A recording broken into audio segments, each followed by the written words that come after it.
what better place to see Harold Lloyd in his film that is now 100 years old this year. So really happy that you're here. This is considered by many to be Harold Lloyd's best film. I think that that's like picking among way too many treasures. He's a wonderful catalog of films that he produced, but you're seeing one that was definitely his most financially successful film, making over $3 million, which doesn't sound like a lot today, but $3 million went a lot further in 1925. Sue, you called Harold Dad, even though he was your grandfather, because he raised you like a father, and you lived at Green Acres. And one of the things that I want to say first is, this is a screening for the fans of and members of the Los Angeles Conservancy. And when it comes to preservation, particularly preservation of silent films, I can think of no other singular family that has as much behind preserving their, legacy than Sue Lloyd.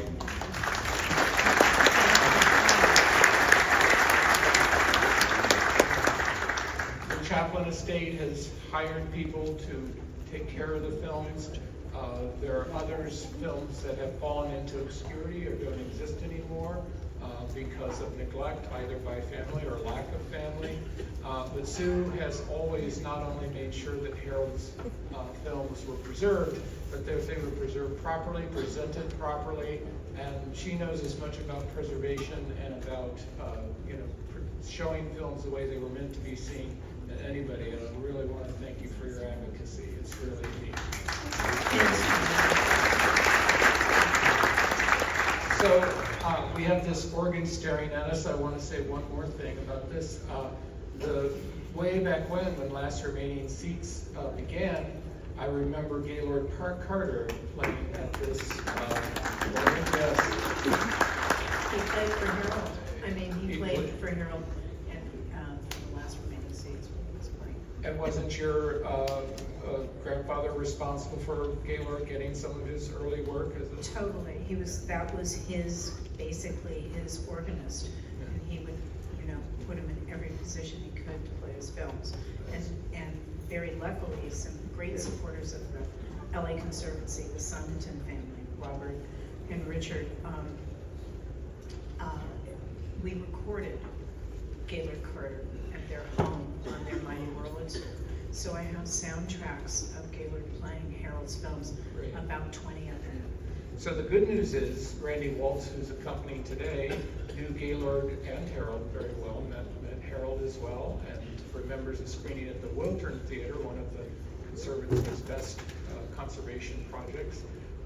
And so there's a continuum going on here, passing from generation to generation. And I hope that, next time you come to a silent film, you bring someone much younger than yourself, if you haven't already, and pass the idea of silent films and preservation on to future generations, because they're not old films, they're just different. And some of them are really great, and some of them not so great. It's just like everything else. You need to really learn what's important. And I think one of the best parts about today is we're going to have enough people here watching this film that you're going to remember what it's like to laugh at the movies with a crowd. Nothing like it. Woo! So, Sue, first thing I want to ask you about the freshman is, this is, I think, a very pinnacle film for him, where he had left Pathé and he had left Hal Roach, and he was really his own person at this point. And he had a very specific reason that he wanted to make this film, as far as the subject matter. Could you tell us a little bit about that? Well, I think this was actually, Harold loved education, and he was kind of a mad scientist when it came to 3D photography and 3D. Also, just different things that were scientific. But it was a dream that he wanted to go to college, and he never had a chance. It was lucky that he got out of East Denver High School. And I think that he wanted that full college experience. And also the challenge of nobody ever had made a sports film before. And the funny thing is he was really kind of, he was passionate about doing this. The guys at the studio, his writers and his gag guys and people he relied on, even Walter Lundin, his wonderful cinematographer, said, "Oh, you're crazy. You know, women aren't gonna go to a movie and watch a football game, and guys wanna go to a football game and they have it live." And he said, "No, I wanna put a football game in a movie with a romance around it."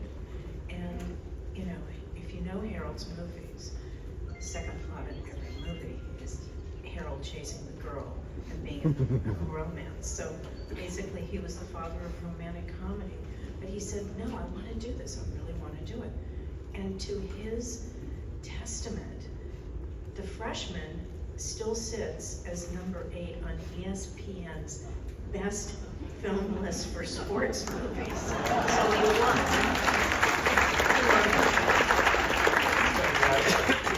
So, tell me a little bit about, I think, when he began this film, they went and shot some football scenes up at Berkeley, is that correct?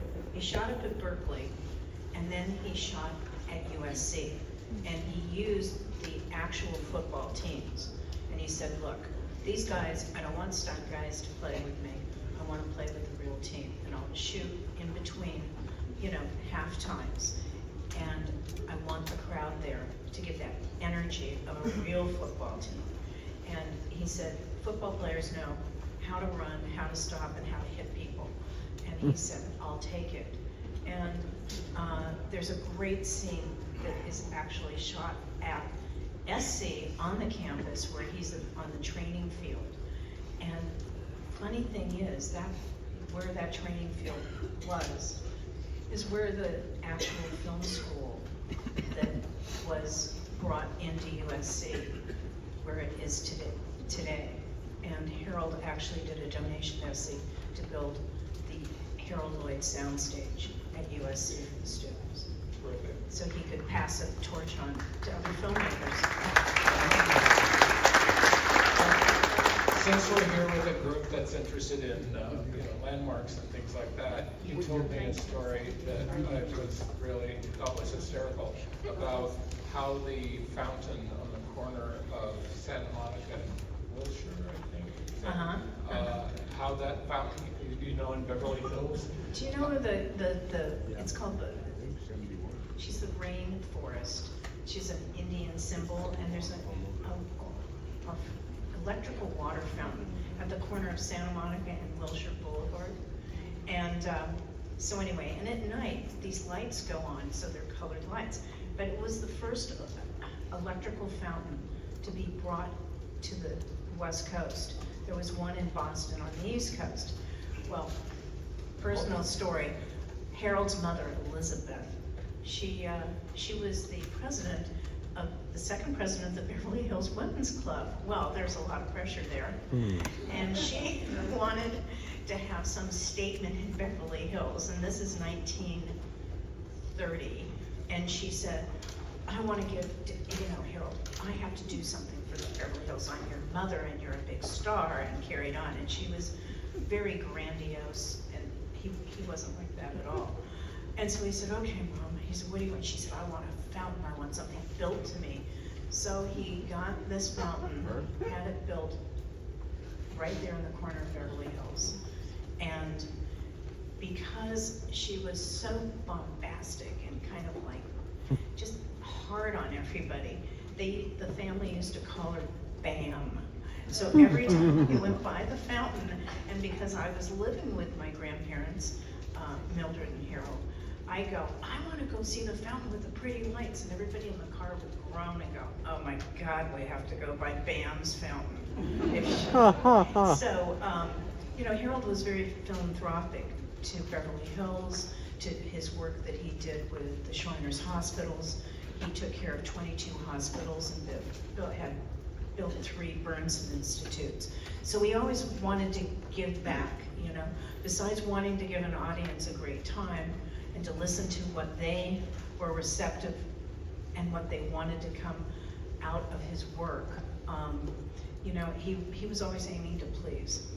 So there's another story. At the same time that Harold was shooting The Freshman, he also was expecting his first child, right, which was your mother, Gloria. That's right. And at the same time that he was expecting his first child, he was closing a deal on real estate for his house at Green Acres. but wasn't he building the house at another location? Oh, he was building a house on 5th and Irving. Yes. So he was expecting he was doing The Freshman and fighting everybody about a sports film. He had a new wife who was his leading lady, Mildred Davis, who was my grandmother, and he was having. Who couldn't do this film because she was expecting a baby, so it was Jovina Ralston. And Jovina Ralston came in, and well, she kind of basically retired right after Safety Last. She had my mother, Gloria, and they were building a house on 5th and Irving. He really had his hands full. But he was also buying property at another location. Oh, he bought property up in Benedict Canyon, and that's the home that I grew up in called Green Acres, which is a National Historical Home now. I made sure of that in the late 70s, and he bought the property from Colonel Benedict, Thomas Ince, and actually Carl Lemley too, and cobbled it together. 16 acres right on Benedict Canyon. That's terrific.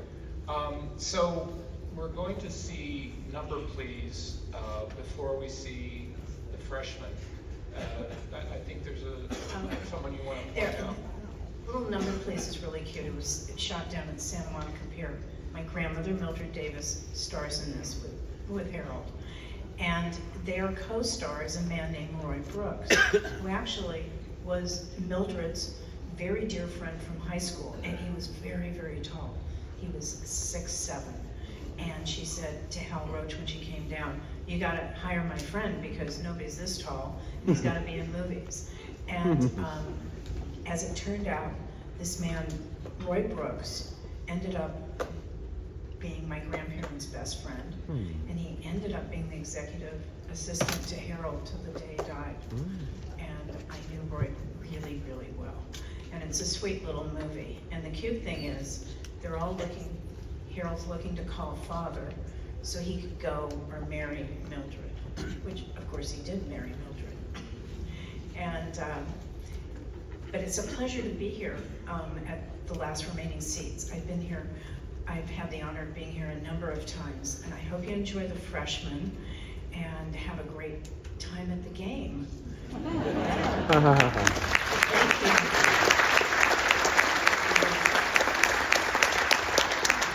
If you watch their films of Harold Lloyd, you'll see many places used in Los Angeles, from Los Angeles history, some of which are still here and some of them aren't any longer. Sometimes the films depict Los Angeles that's almost unrecognizable. But I think it's a really great legacy to have all these films shot here in LA when Hollywood was here. And I hope we could continue that tradition for the future as well. So, Sue, I want to thank you. She placed and preserved films with the UCLA Film Archive here. She has placed the collection of Harold Lloyd's personal papers and photographs, including his 3D photographs, at the Academy's Margaret Herrick Library. And she is an advocate for showing these films in a theater much like this. So I really appreciate it. Thank you, and enjoy the movie.